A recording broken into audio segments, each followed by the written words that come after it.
But in honor of International Women's Day, and we're going to take it in through March, starting Friday throughout the whole month, I want to take stories of women to prove a point.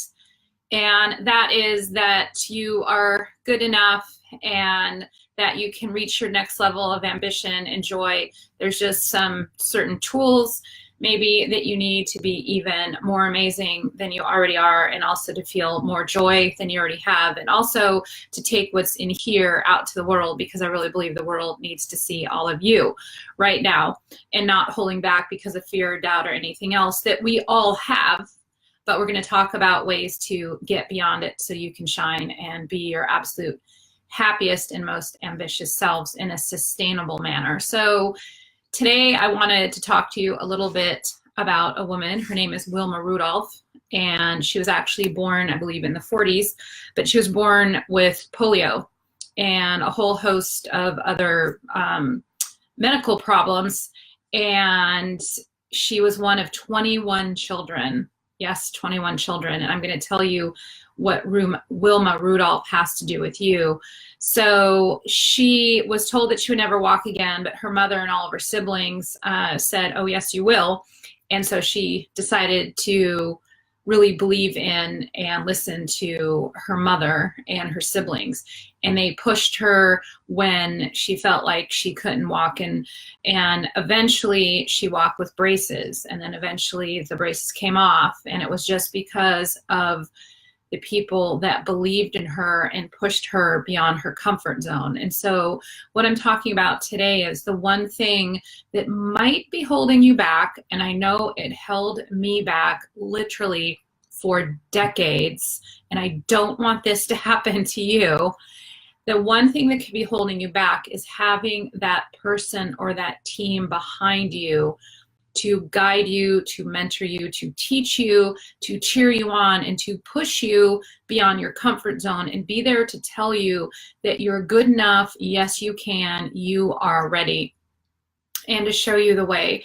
Because if you don't have an advocate like that in your life, someone who has been down that path, who has your best interest at heart, who is not threatened by you in any way, who is not jealous of you in any way, someone who is basically willing to fight for you.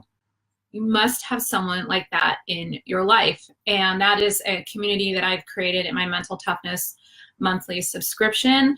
But it doesn't have to be through there. I fight for my one-on-one clients. I fight for the people in my monthly subscription, but you can also create this type of community and connect with a person like this on your own. So I want to tell you, before I finish proving the rest of my point, what happened with Wilma Rudolph. So eventually her goal in life was just to be a normal kid, and she wanted to play on her high school basketball team. And she wasn't allowed to play, because of her disability, and she couldn't move around very well, even though despite the odds she was walking. But the basketball coach didn't think she was very good, so he wouldn't take her on the team, but he wanted one of her sisters. And so her dad really fought for her and said, you can have her sister Yolanda, but you must take her too. So begrudgingly, the basketball coach took her onto the basketball team, and she got there early. She worked out with him. She asked him if he would show up 10 minutes early to help her out. Long story short, she ended up being pretty good. And one day the track coach was in watching basketball, and he asked her to try out for track. And so long story short, she ended up going out for track. She kept working hard. She had multiple people pushing her, believing in her, and really pushing her to do things that she was not comfortable with, that she thought she was terrible at. She never was going to join the track team because she could, when she was younger, barely walk. And she thought it might be really embarrassing to be on the track team and be the slowest person. But that track coach fought for her. She had a lot of people throughout her life believing in her when she didn't believe in herself.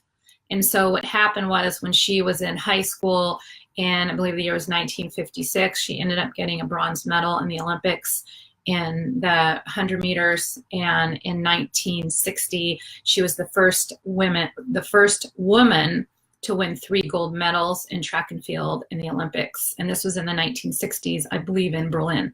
So it wasn't really a great time to be a woman. Nonetheless, a woman of color in Eastern Germany. So I'm here to tell you that whatever you have in your heart, whatever your next level of ambition is, you absolutely can do it. You don't need to listen to me or all those multiple stories in history. It also, the science says so, whether it is Carol Dweck or Anders Ericsson or Angela Duckworth. There's about 35 to 40 years in human performance research that says you absolutely can achieve whatever you put your mind to, but you must practice in a certain way, and you must have a support system to believe in you, to cheer you on, to collaborate with you, but to push you to do things that you will just not do on your own. So the one thing that might be holding you back is that you don't have that support structure. And I encourage you to find a person or a group.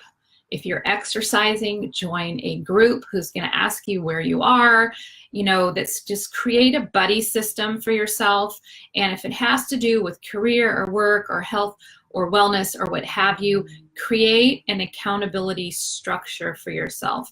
And I talk about this in my book and how to choose the right accountability structure, how to choose the right person, even if you're just choosing one person. And if you want to be a part of our community, I would welcome you to apply to do so. We have 4 spots for this group that's left. The next session, they're always meeting on the first Tuesday of the month. So we're meeting again on March 5th. So I'm going to go ahead and drop the link in here. I would love to see you in there. If you don't want to apply for that, that's 100% fine. But I want you to really think and ask yourself, do you have an accountability structure set up for yourself for what's most important to you right now, whether it's your career, your wellness, or anything else? And it can be, again, a person or a group of people, but they have to be the right people. So I'll be talking a little bit more about how to choose this group in the coming live sessions. If you have any questions, please do reach out to me. I'm glad to have a conversation with you, make this content real, because I've seen the transformation in myself. Hey, Gigi's here. Hey, Gigi. We're talking about how to set up an accountability structure for yourself and how to reach that next level of ambition and maybe what's missing. So if you're, in my case, scaling my business, I have hired my own coach, business strategist. So, having that support is really important. Maybe you're in transition and you're not sure what your next step is. That's fine too. Get into a group that's going to support you and push you, or align with a person. So in honor of International Women's Day and Women's Month coming up in March, we're really going to talk about influential women that have achieved beyond the standard norms, what they have in common with you, what we can learn from them so you can reach your next level of ambition and joy. Today, the topic was how to set up an accountability structure for yourself. My challenge for you is to align yourself with someone who you can collaborate with, someone who will push you beyond your comfort zone, someone who will show up for you, and also someone who is not threatened or jealous by you in any way, someone that can really help you reach that next level of ambition and joy in something that's important to you, because success does not happen in solitude. You need a team, and it starts with a person. So I want to know, who is that person for you? It's time to start setting up your board of directors so you can achieve your next level of ambition and joy. And it's not just for you, it is for your family, your colleagues, and all the people that are around you that so desperately need to see your best. So I'm here to say I believe in you. I'm here to support you any way I can. If you would like to join our community and have that as your support structure and to keep learning about this topic so you can reach your next level of ambition and joy, I'm going to drop the link in here. I invite you to apply. And if not, that's fine too. I want to hear from you. I answer all of my emails personally. You can reach out to me at Sheryl@SherylKline.com and go ahead and schedule an appointment with me there as well if I can serve or help you in any way. So here's to you being amazing. Thanks so much for joining, and I look forward to seeing you next Wednesday right around 8:30. All right, thanks so much for joining. See you next time.